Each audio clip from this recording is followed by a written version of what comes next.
What happens when a genius programmer turns to the dark side? Paul Roux, once a reclusive tech expert, built a criminal empire that spanned the globe, smuggling drugs, trafficking weapons, and even plotting coups in Africa. His story is one of audacious schemes, like selling missile guidance systems to Iran and running illegal pharmacies that fueled America's opioid crisis. But in 2012, his empire unraveled in a DEA sting operation that shocked the world. Join us as we dive into the full story of one of the most dangerous masterminds of our time.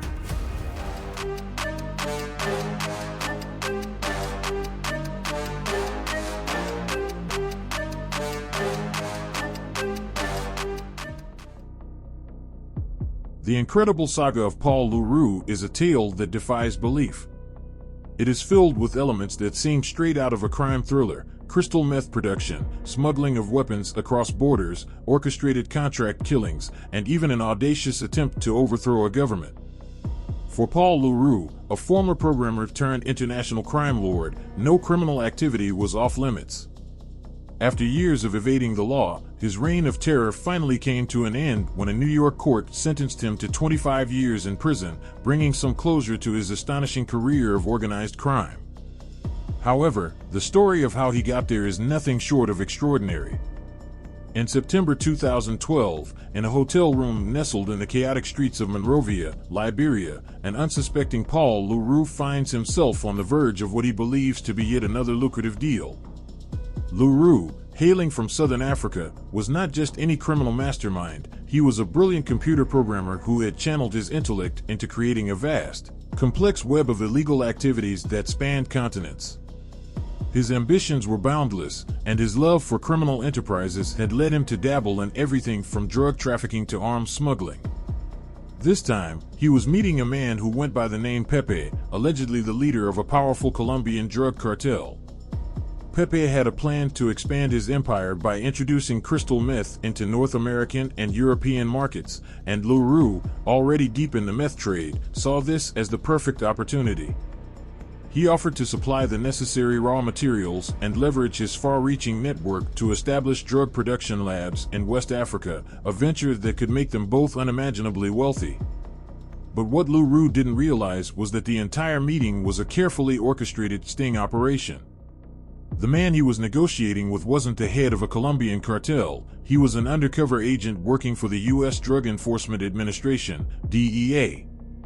Every word of their conversation was being recorded on hidden cameras, capturing Roux's bold plans for furthering his criminal empire. Before he could even begin to put his latest scheme into action, the authorities swooped in. Liberian police arrested him on the spot, and soon after, he was extradited to the United States, where his past crimes would finally catch up to him. The vast criminal empire of Paul Roux is a web of deceit, cunning, and ruthlessness that spanned multiple continents and involved some of the most dangerous and illicit enterprises in modern history. Born in Bulawayo, Rhodesia, now Zimbabwe, to white parents, Roux's early life seemed ordinary, but his eventual descent into the criminal underworld was anything but. Raised in Krugersdorp, South Africa, he would go on to become one of the most notorious online crime bosses the world had ever seen, orchestrating a global syndicate that operated in the shadows and profited from human misery. By the time of his arrest, Paul Roux had established himself as arguably the most prolific online gangster in existence, with a sprawling network that reached across half the globe. His operations were so far-reaching and complex that, as more details emerged in court hearings following his capture, it became clear that his criminal activities were beyond anyone's wildest imagination. Each revelation about his empire painted a more shocking picture than the last, leaving even seasoned investigators stunned by the sheer audacity and scale of his illegal endeavors. At the core of Roux's empire was RX Limited, an online pharmacy network that functioned as the foundation of his wealth. This seemingly innocuous operation raked in hundreds of millions of euros annually by illegally selling prescription painkillers, particularly during the height of the opioid crisis in the United States. The insatiable demand for painkillers like oxycodone turned Roux into a millionaire almost overnight in the mid-2000s, as desperate Americans sought relief from their addictions through his unregulated, black market pharmacy. However, Roux was not content to merely profit from the opioid crisis. His ambitions far surpassed online drug sales, and soon, he expanded his reach into even more lucrative and dangerous businesses. From his base of operations in the Philippines, Roux masterminded a complex drug smuggling operation that involved sourcing methamphetamine from North Korea, one of the most secretive and isolated countries in the world. He facilitated the transportation of tons of cocaine to Australia, capitalizing on the demand for the drug in the lucrative Australian market. Yet his ventures didn't stop there. Roux also orchestrated large-scale arms deals, supplying weapons to various groups in Indonesia, a country with its own tumultuous history of conflict. To further protect and grow his empire, he diversified his portfolio by engaging in gold smuggling, laundering his millions through gold transactions from Ghana and the Democratic Republic of Congo. These dealings not only helped him amass an unfathomable fortune, but also shielded his wealth from the prying eyes of law enforcement. The story of Paul Roux is filled with layers of intrigue, mystery, and audacity, but one of the most astonishing elements of his criminal career was his involvement in schemes that pushed the boundaries of what even seasoned criminals would dare to attempt. Among the many ventures that made him infamous was his offer to sell a missile guidance system to Iran through an intermediary, a move that underscored just how far he was willing to go to profit from illegal deals. His ambitions weren't limited to weapons alone. In Somalia, Roux envisioned an empire that would blend the lucrative businesses of tuna fishing, arms dealing, and drug trafficking into one massive operation. To protect his interests, he built an entire village and maintained a private militia of over 200 men, ready to defend his enterprise. While this grand plan eventually collapsed, leaving the village abandoned, it was significant enough to earn Roux a mention in a United Nations Security Council report, highlighting the global scale of his operations. As if these ventures weren't shocking enough, Roux's life of crime also included participating in multiple contract killings, a fact he would later confess to in court. One particularly chilling detail is that among his victims was one of his own hired assassins, proving that loyalty and trust were meaningless concepts in his ruthless world. But the world of Paul Roux is filled with even more unbelievable stories, many of which remain unverified yet are no less captivating. Some of his former associates and employees have claimed that Roux was involved in plans to smuggle gold from the late Libyan leader Muammar Gaddafi to South Africa, a plot that, if true, would place him at the heart of one of the most mysterious treasures of modern history. Even more fantastical are rumors that Roux plotted to stage a coup in the Seychelles, recruiting a band of international mercenaries to carry out the mission and overthrow the island nation's government. Though these stories may seem implausible, they are characteristic of the kind of grandiose schemes Roux frequently entertained. Journalist Evan Ratliff, who chronicled Roux's criminal exploits in his book The Mastermind, explains that these types of wild schemes were par for the course in Roux's world. He had those kinds of schemes all the time, Ratliff notes, emphasizing that with someone like Roux, you had to take even the most outlandish ideas seriously. After all, Roux had a proven track record of making the seemingly impossible a reality. His combination of brilliance and ruthlessness allowed him to execute plans that most would never even dream of attempting, cementing his place as one of the most formidable criminals of his era. Paul Roux's criminal motivations and his seemingly inexhaustible drive to expand his empire may have deep roots in his tumultuous upbringing. According to journalist Evan Ratliff, who has studied and written extensively about Roux's life, much of his criminal mindset can be traced back to his childhood experiences.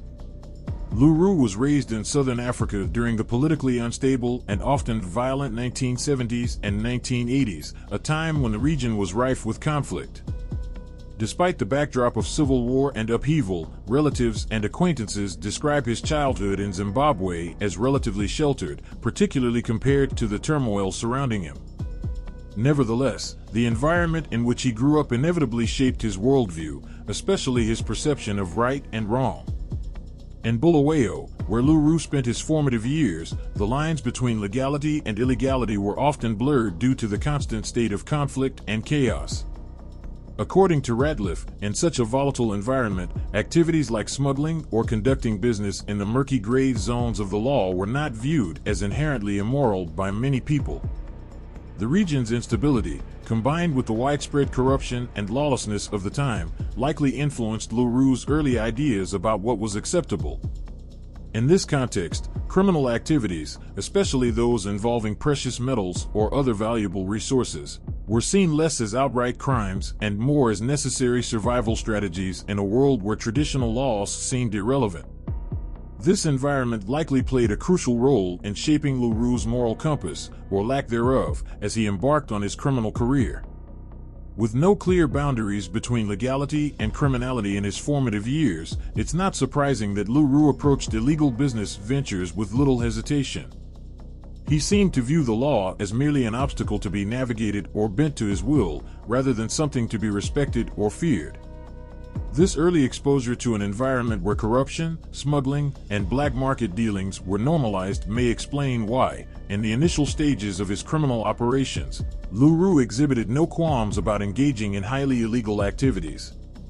Ratliff's analysis suggests that Roux's childhood, though perhaps not as outwardly traumatic as one might expect, was nonetheless marked by a constant undercurrent of conflict and disorder.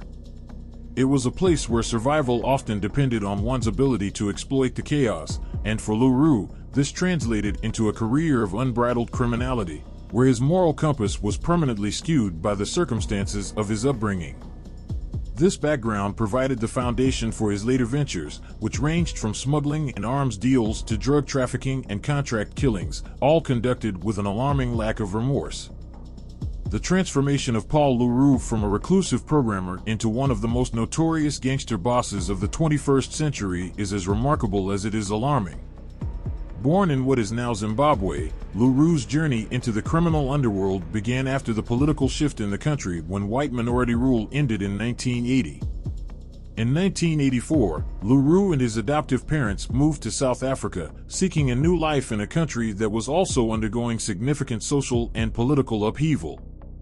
The family settled in Krugersdorp, a town northwest of Johannesburg, but for young Paul, this move marked the beginning of a deep disconnection from his peers and the world around him. As a teenager in South Africa, Roux found himself increasingly isolated and disillusioned. According to journalist Evan Ratliff, Roux despised his environment and the people around him. He became a withdrawn outsider, preferring solitude over social interaction.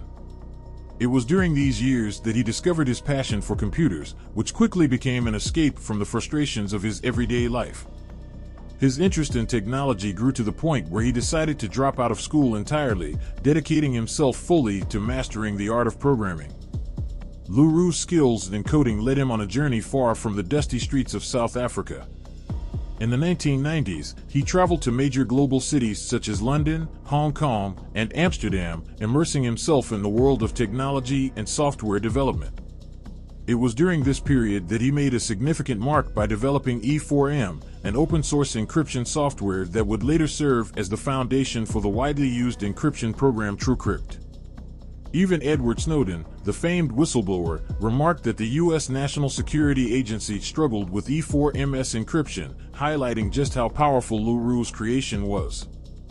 However, despite his groundbreaking contributions to the field of encryption, Roux's career in software development never brought him the financial success he had hoped for. After a falling out with his employer over rights to his software, Roux vanished from the tech world in 2002, slipping into the shadows to begin building what would become an international criminal empire. Throughout his years as a crime boss, Roux's fascination with Africa remained a recurring theme. Elaine Shannon, an investigative journalist who authored Hunting Roux, notes that Roux viewed Africa as a place where he could live by his own rules, free from any interference. He saw the continent as a lawless land of opportunity, where money could buy power, and power could lead to ultimate control. In his mind, Africa was the perfect place to establish his own personal fiefdom, a kingdom where he could reign as both king and lawmaker. Roux's actions in Africa certainly suggest that he harbored grand ambitions. He was involved in projects in Somalia, purchased land in Zimbabwe, and even hatched a coup plot to seize control of the Seychelles with the help of international mercenaries. Although his dream of creating a sovereign empire was never fully realized, these actions reveal a man driven by a desire to control and dominate, much like the European colonialists who once sought to claim vast territories for themselves. While some of his former associates described him as openly racist, and while his plans often seemed to echo neocolonial ideals, Ratliff cautions against drawing definitive conclusions about Roux's motivations. What is clear, however, is that he repeatedly expressed his desire to become a powerful figure, particularly in Somalia, where he envisioned himself as a ruler who would impose his own laws and oversee his own territory. Whatever his ultimate goals may have been, Roux's empire came crashing down when he was arrested and ultimately sentenced to 25 years in prison in June. His cooperation with authorities had led some observers to expect a lighter sentence, as he had provided crucial testimony against several of his former partners. However, during sentencing, the judge made it clear that Roux's long list of crimes was too severe to warrant leniency.